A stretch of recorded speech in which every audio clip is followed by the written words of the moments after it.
Students 10th class कैसे हो लोग सब। अच्छा, आप हमको मेरी लास्ट टाइम जो डिस्कशन हुई वो हमारी थी user defined sorry building function के बारे में मैंने डिस्कशन किया। उसमें सारे उसके टाइप्स देखी, बिल्डिंग फंक्शन की, उसके अलावा जो जो चीज़ उसमें आती है हमने सारी कवर की। और उसके बाद आपको पता है मैंने स्टार्ट में बताया था कि हमने सब प्रोग्राम स्टार्ट किए तो आपको ये चीज़ का पता था कि there are two types of function हमारे पास बिल्ट इन थे और एक हमारे पास यूजर डिफाइंड है। मैंने आपको बिल्डर पूरे कंप्लीट करवाया। बिल्डर के अंदर हमने दो टाइप देखी, इसकी न्यूमेरिक देखी और फिर स्ट्रिंग भी देखी। इन दोनों टाइप्स हमने क्लियर किया। न्यूमेरिक फंक्शन की आपको मोस्ट तमाम टाइप्स देखी हमने जो आपने स्मार्ट क्लास में की हमने डिस्कस की। उसके बाद हमने स्ट्रिंग फंक्शन को देखा कैसे वैल्यू फंक्शन और आपकी जो कैरेक्टर और स्पेस सॉरी जो आपके राइट फंक्शन वाला ने काम किया, डेट वाला फंक्शन। आज हम स्टार्ट करने जा रहे हैं अपना next topic is about user defined function. अच्छा, तो मुझे थोड़ा सा पहले मैं आपको बताता चलूं कि जो आपको लास्ट टाइम मैंने पढ़ाया था वो आपको सिंपल बिल्डिंग फंक्शन थे, मतलब कि ऐसे फंक्शंस जो सिर्फ और सिर्फ आपके बने बनाए फंक्शन के ऊपर जस्ट आप उनके अंदर वैल्यूज पास करते हो और वो अपना काम परफॉर्म कर देते हैं। These are called building function. याद हो आपको मैंने बताया था स्टार्ट में, इन्हें इंट्रिंसिक फंक्शन भी कहते हैं, इन्हें लाइब्रेरी फंक्शन भी कहते हैं, इन्हें स्टैंडर्ड फंक्शन भी कहते हैं। तो बात ये है कि जो आप लोगों के बिल्ट इन फंक्शन है एक्चुअली में पहले से ही बने बनाए हैं। बिल्ट इन का मतलब मैंने आपको बताया था जो पहले से बनाई गई हो, ठीक है।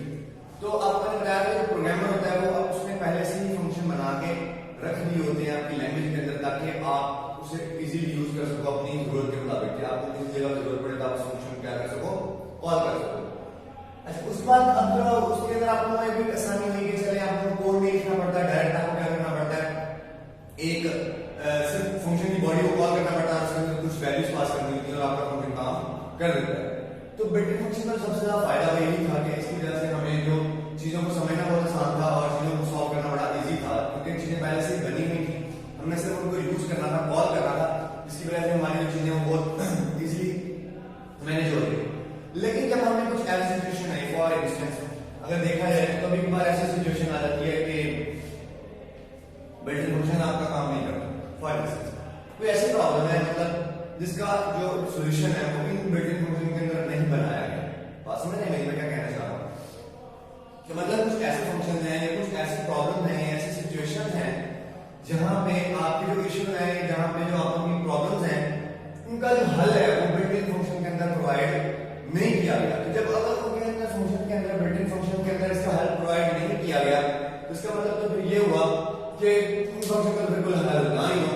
अब उन फंक्शन को जो प्रॉब्लम्स है जो आप लोगों की स्टेटमेंट्स हैं उनका सॉल्यूशन निकालने के लिए हमने एक और तरीका आजमाया। हमने कहा चलिए इस तरीके से करके देखें कि हम अपनी मर्जी के मुताबिक चीजों को डिफाइन करके देखते हैं। तो हमने क्या डिलीवर की, हमने क्या बनाया, user defined function.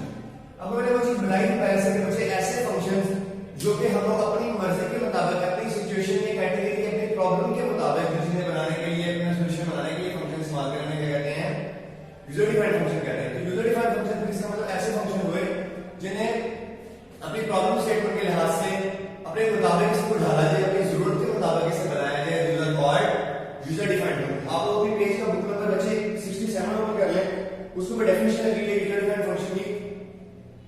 A user-defined function is completely defined and customized by the programmer to solve some problem. उसने पहले बता दिया कि user-defined function क्या होता है, आपका completely क्या होता है, डिफाइन किया जाता है आपके प्रोग्रामर की तरफ से। मतलब क्या है कि आपका जो प्रोग्रामर है, जो आपका लैंग्वेज बनाने वाला है, उससे तो बना के बिल्ट-इन फंक्शन। अब एक बंदा जिसने सिर्फ यूज करनी है, फॉर एग्जांपल मैं एक यूजर हूं इस लैंग्वेज का, मैं कोई कोड लिखने जा रहा हूं इस लैंग्वेज के अंदर, तो अब मुझे मेरी प्रॉब्लम ऐसी आ चुकी है कि मुझे उसका हल निकालना मुश्किल हो रहा है, ठीक है। तो मैं क्या करता हूं, मैं अपनी मर्जी के मुताबिक कुछ कोड लिखता हूँ कि जी मैं इस तरह से लिखूंगा कोड को और मेरी प्रॉब्लम में ये है और इसका मैं इस तरह से कोड बनाऊंगा तो मैं अपनी मर्जी के मुताबिक क्या हो जाएगा, यूजर डिफाइंड हो जाएगा।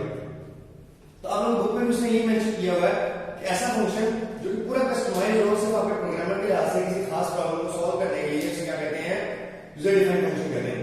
Function that we write are called user defined function. यहां तक ऐसे फंक्शन जो हम लोग खुद राइट करते हैं क्या कहलाते हैं, यूजर डिफाइंड फंक्शन कहलाते हैं। यहां तक डेफिनेशन लगा लेंगे आप लोगों ने। उसके बाद हमारे पास user defined function return a single value and are generally used to perform an operation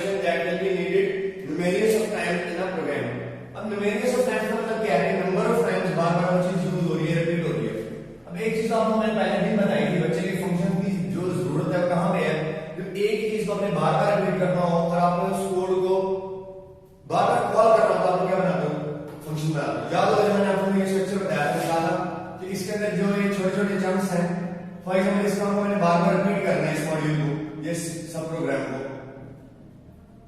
ठीक। तो मैं क्या करता हूँ, इसको बार बार रिपीट करने की बजाय, कोड बार बार रिटर्न करने की बजाय मैं एक बार से क्या करता हूँ, वन टाइम से कोड राइट कर लेता हूँ, ठीक है। एक बार से कोड लिखता हूँ और बार बार मैंने ये प्रोग्राम जैसे मुझे इसी प्रोग्राम की 3 से 4 बार इस जगह पर जरूरत पड़ी, ठीक। मैंने यहाँ पे 3 से 4 जगह पे कॉल करना, मैं क्या किया, मैंने इसको 4 जगह पे एक कॉल करवा लिया, ठीक है। कि तुमने यहाँ पे आके 4 बार ये काम करके जाना, इसका मतलब क्या हुआ, मुझे कोड सिर्फ एक बार जितना बड़ा लेकिन काम मेरा 4 बार हो गया। तो फंक्शन का फायदा ये है कि जब आपने नंबर ऑफ टाइम कोई भी चीज यूज करनी है बच्चे, तो आप क्या यूज करते हो, डिफरेंट टाइप की आप क्या यूज करते हो, एक ही फंक्शन बना लेते हो और उसको बार बार क्या कराते रहते हो, कॉल कराते रहते हो अपनी जरूरत के मुताबिक, ठीक है बच्चे। डेफिनेशन लगा ली आप लोगों ने, समझा ली डिफरेंट फंक्शन क्या कहते हैं, ऐसे फंक्शन जो हम अपनी जरूरत के मुताबिक डिलीवर करें या बनाए, कुछ राइट करें, ताकि हमें अपनी प्रॉब्लम सेट के अलावा चीजों को हल किया जा सके, तो वो फंक्शन बोलते कहलाते हैं यूजर डिफाइंड फंक्शन कहलाते हैं। अच्छा, उसके बाद हम लोग आगे चलते हैं, मैं इसकी एग्जांपल करते हैं कि एक्चुअली में होते कैसे हैं, कैसे बनाया जाता है इनको। आगे पेज नंबर ओपन कर लें 68। The user defined function can be defined with the def fn statement। बच्चे ये आप चीज आपको पता होनी चाहिए, ये जो यूजर डिफाइंड फंक्शन है उसके लिए बनाए जाते हैं। These functions can be defined by using def fn।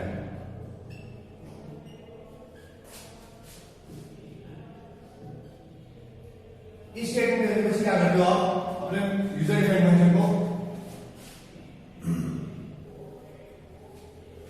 Define करते हो, डेफ fn लिखोगे तो उसके बाद अपना फंक्शन बनाना शुरू करोगे। तो ये एक ऐसी स्टेटमेंट है जो मुझे क्या करती है, आपके यूजर डिफाइंड फंक्शन को बनाने में आपकी मदद करती है। अब डेफ fn का मतलब क्या है, साफ नजर आ रहा है बच्चे, डेफ का मतलब होता है डेफिनेशन,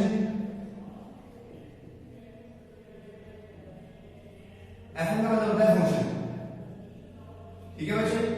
ये शॉर्टकट कीवर्ड है जो कि आपको बताता है कि आप डिफाइन करने जा रहे हो उसको, बच्चे फंक्शन को डिफाइन करने जा रहे हो। इसका मतलब ये हुआ ऑटोमेटिक सी बात है, जब भी यूजर डिफाइंड फंक्शन की बात आएगी तो आप लोग कौन सी स्टेटमेंट यूज करोगे, डेफ fn। इससे आपको पता चलेगा कि आप लोग अपनी मर्जी का फंक्शन क्या करने जा रहे हो, डिफाइन करने जा रहे हो। तो आपको इस चीज से क्लियर हो जाएगा, आपको माइंड में क्लिक कर जाएगी बात कि डेफ fn का मतलब क्या होता है, डेफिनेशन ऑफ फंक्शन। इसका मतलब जब आप फंक्शन की डेफिनेशन दोगे, मतलब उसको बनाओगे उसके बारे में, तो काम क्या करता है, ठीक है।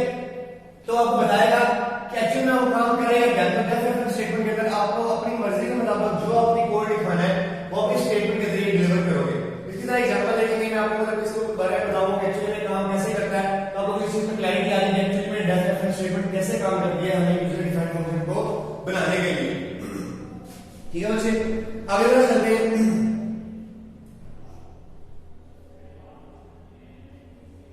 मुझे सिंटैक्स में डाले आगे लाइन नंबर 5 के नीचे सिंटैक्स है आपके पास।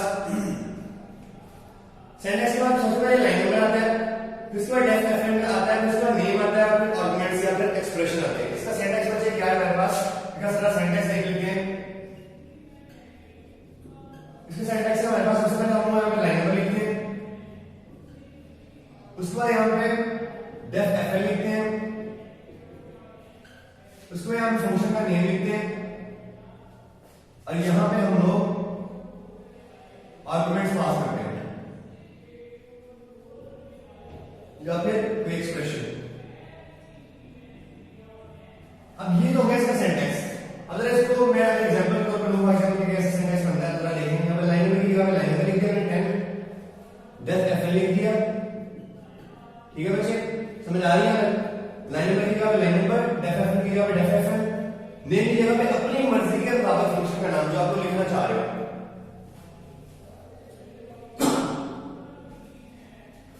अपनी मर्जी के मुताबिक फंक्शन का नाम लिखो। फॉर एग्जांपल मेरा एक फंक्शन था, सम का फंक्शन था, तो मैं क्या करता हूं, यहां पे फंक्शन का नाम लिख देता हूं सम। यहां पे आर्गुमेंट्स वो चीजें हैं बच्चे जो आपके फंक्शन को बताएंगे कि आपके फंक्शन में काम क्या करना है। फॉर एग्जांपल आप लोगों को पता है कि सम के लिए मिनिमम कितनी वैल्यूज होना जरूरी है?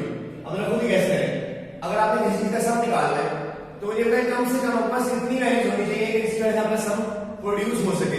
इसी के बारे में जरा आप खुद ही देखेंगे आप कौन कौन सी ऐसी चीजें हो सकती है जिसकी वजह से हमें पता चल सकता है कि जो हमारा सम है वो डिलीवर हो सकता है, बनाया जा सकता है। जी बच्चे, अब आपको पता है कि सम के लिए मिनिमम भी आपकी दो रिक्वायरमेंट्स होती है, आपके पास दो वैल्यूज होना लाजमी है। कभी भी ऐसा नहीं होगा कि सम के लिए आपके पास एक वैल्यू और आप उससे सम निकाल सको। हमेशा ऐसा ही होगा कि कम से कम भी आपके पास दो वैल्यूज होंगी और दो वैल्यूज में से आप दो वैल्यूज को सम कर सकते हो, एक वैल्यू को सम नहीं कर सकते। तो आप क्या करोगे बच्चे, यहां पे दो वैल्यूज पास कर दोगे। मैंने एक वैल्यू ए वेरिएबल की फॉर्म में पास कर दी और दूसरी वैल्यू बी वेरिएबल की फॉर्म में पास कर दी। पास हो जाए। अच्छा, ये जो स्क्वायर ब्रैकेट्स हैं या तो सिंटैक्स के अंदर लिखेंगे, लेकिन अगर आप लोग इसे फंक्शन एक्चुअल में यूज कर रहे हो तो आप यहां पे पैरेंथेसिस लगाएंगे। ठीक है बच्चे, ना फंक्शन लिखने होंगे तो यहां पे क्या लगाएंगे, पैरेंथेसिस लगाएंगे। याद से ये नहीं लगाने के बाद ये ब्रैकेट्स लगाएंगे। अच्छा, अब ये ए और बी क्या है? अभी मैंने आपको बताया कि सम कम से कम कितनी वैल्यूज अप्लाई होता है, दो वैल्यूज। तो इसका मतलब ये होगा कि इस फंक्शन के अंदर दो वैल्यू कौन सी पास होगी, ए और बी की। मतलब क्या होगा कि ए एक वेरिएबल है और बी भी क्या है, वेरिएबल है। इन दोनों वेरिएबल्स के अंदर जो जो वैल्यूज पड़ी होंगी बच्चे उस फंक्शन में पास हो जाएंगी, सम फंक्शन में। तो ऑटोमेटिक सी बात है कि फंक्शन क्या कर देगा, इन दो वैल्यूज को क्या कर देगा, सम कैलकुलेट कर देगा।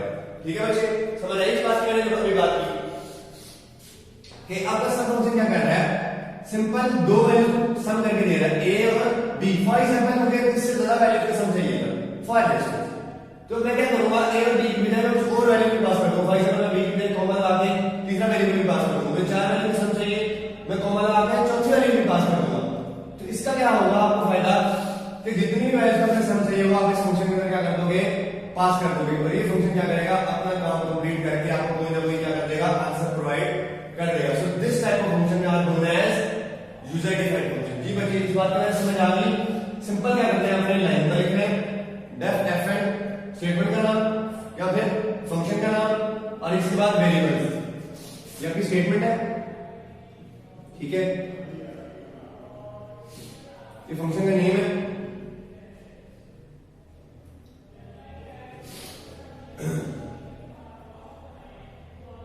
और ये आपको पता क्या है,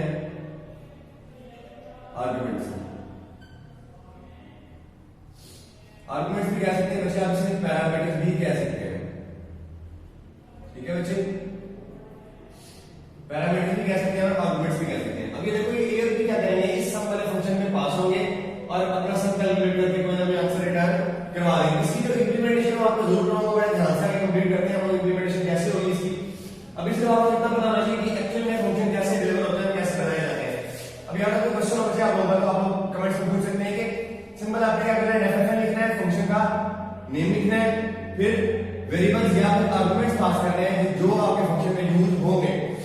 फॉर एग्जांपल, ठीक है, आप कोई और फंक्शन यूज करते हो, इसके अंदर 5-6 वेरिएबल्स की जरूरत पड़ती है। तो क्या करोगे, आप उतने वेरिएबल्स यहां पर पास कर दोगे अपने फंक्शन के क्वालिटी या क्वांटिटी के मुताबिक। आप लोगों का फंक्शन काम क्या करता है उस लिहाज से अपने आर्गुमेंट्स यहां पे क्या कर दोगे बच्चे, पास कर दोगे। सो इस चीज का आपने ख्याल रखना कि जो आर्गुमेंट्स या पैरामीटर्स होते हैं बच्चे, ये आप लोगों की अपनी मर्जी के नहीं होते, ये आप लोगों के फंक्शन की फंक्शनैलिटी पे डिपेंड करता है कि आप लोगों को क्या क्या चीजें रिक्वायर्ड है। हम आगे पढ़ेंगे, आप लोगों में डिटेल से बताऊंगा कि एक्चुअल में इनका ताल्लुक क्या है, या ए और बी में क्यों नहीं है, इससे ज्यादा क्यों नहीं ले सकता, इससे कम क्यों नहीं ले सकता। चीजें मैं आप लोगों को इजीली आगे डिटेल के साथ कवर कराऊंगा। ठीक है बच्चे, या फिर क्वेश्चन आप लोग पूछ सकते हैं। अभी हमने सिर्फ डिस्कस किया कि यूजर डिफाइंड फंक्शन क्या होते हैं, उसकी डेफिनेशन देखी, उसका सिंटैक्स देखा, सिंटैक्स की एग्जांपल देखी कि सिंटैक्स कैसे लिखते हैं और इसमें जो चीजें हमें क्या क्या कहा जाता है। ठीक है बच्चे, नेक्स्ट मूव करते हैं हम लोग। इसके बाद बच्चे डेफिनेशन लगा लेंगे एक्सप्रेशन की। आप लोगों को उसके नीचे एक्सप्रेशन लिखा हुआ नजर आएगा, 6 लाइन छोड़ के 5। Expression is an expression that performs the operation of the function. It is limited to single statement. याद रखना बच्चे, ठीक है।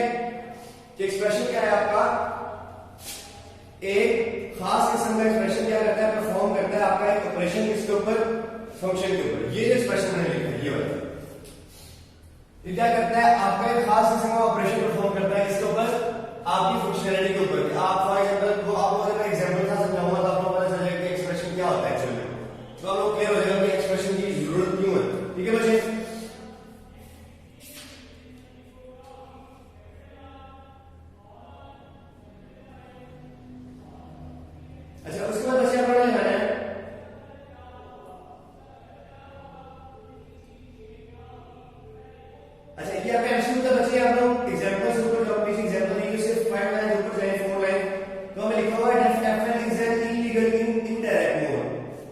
कि जो आपकी डेफिनेट स्टेटमेंट है, आपकी इलीगल स्टेटमेंट है, इसके अंदर it is illegal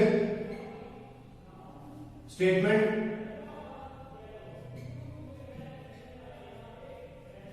in direct mode. मुझे डायरेक्ट मोड के अंदर आपको मैंने बताया था कि डायरेक्ट मोड क्या होता है, जिसमें हम लोग कमांड टाइप करते हैं तो फौरन एग्जीक्यूट हो जाती है, याद होगा आपको, मैंने पढ़ाया था। और इनडायरेक्ट मोड वो होता है इसमें आप लोग प्रॉपर लाइन नंबर लिखते हो, फिर रन सेव करते हो, फिर लोड करते हो, फिर रन करते हो। डायरेक्ट मोड में जैसे आप लोग कोई चीज टाइप करते हो क्या हो जाती है, एग्जीक्यूट हो जाती है। तो इसका मतलब क्या हुआ कि आप लोगों की जो ये स्टेटमेंट है ये आपकी क्या है, इनडायरेक्ट। डायरेक्ट मोड के अंदर क्या है, आपकी इलीगल स्टेटमेंट बचे, ठीक है। तो इसी का आपने ख्याल रखना है कि आपकी ये इलीगल स्टेटमेंट आप उसमें कॉपी या आपने डायरेक्ट मोड में काम नहीं करेगी, तो इसी का आपने बड़ा ख्याल रखना है, इसको कभी भी डायरेक्ट मोड में यूज नहीं करना। अच्छा, लगा लिया। उसके बाद बचे हम लोग ने देखा कि आपका डेफिनेट स्टेटमेंट है, ये आइदर न्यूमेरिक भी हो सकता है और स्ट्रिंग भी हो सकता है। ये भी अंडरलाइन कर लें कि आप ये न्यूमेरिक वैल्यूज भी ले सकता है, इट कैन बी न्यूमेरिक और स्ट्रिंग। ये आपका न्यूमेरिक टाइप का भी हो सकता है, स्ट्रिंग टाइप का भी हो सकता है। मतलब इसका क्या है, ये न्यूमेरिक वैल्यूज को भी परफॉर्म कर सकता है और स्ट्रिंग वैल्यूज को भी परफॉर्म कर सकता है। न्यूमेरिक वैल्यूज भी आपको पता है कौन सी वैल्यूज होती है, जो कि नंबर से मुश्किल होती है, और जो स्ट्रिंग वैल्यूज होती है वो स्ट्रिंग में मुश्किल होती है। मतलब क्या है कि स्ट्रिंग के अंदर जितनी भी चीजें आती है, मतलब कॉम्बिनेशन ऑफ कैरेक्टर्स होते हैं, उसमें आपके बच्चे सिंबल्स आते हैं, उसके बाद उसके अंदर आपकी अल्फाबेट्स आते हैं, नंबर्स आते हैं, स्पेशल कोड्स आते हैं, हर चीज आपकी स्ट्रिंग में एडेड है। तो ये नंबर्स के ऊपर भी काम करते हैं और स्ट्रिंग के ऊपर भी काम करते हैं। तो इसी का आपने ख्याल रखना है कि ये जो वैल्यूज है आप लोगों की, ये डेफिनेट स्टेटमेंट के अंदर आप न्यूमेरिक वैल्यूज यूज कर सकते हैं और स्ट्रिंग वैल्यूज को यूज कर सकते हैं, ठीक है बच्चे। तो आज हमने डेफिनेट स्टेटमेंट को देखा कि कैसे काम करती है। इसकी जो एग्जांपल है वो आपको मैं इंशाल्लाह नेक्स्ट लेक्चर में डिलीवर करूंगा। आप लोग क्लियर हो जाएगा कि कैसे हम लोग इस चीज को कवर कर सकते हैं। तो आज हमारा जो लेक्चर था वो डेफिनेट स्टेटमेंट के लिहाज से था, और जो इसकी एग्जांपल है वो हम लोग इंशाल्लाह नेक्स्ट लेक्चर में स्टार्ट करेंगे। और अगर इसके बारे में कोई क्वेश्चन हो तो आप लोग डिस्कस कर सकते हैं, और अगर इसके अलावा और क्यूरी हो या लास्ट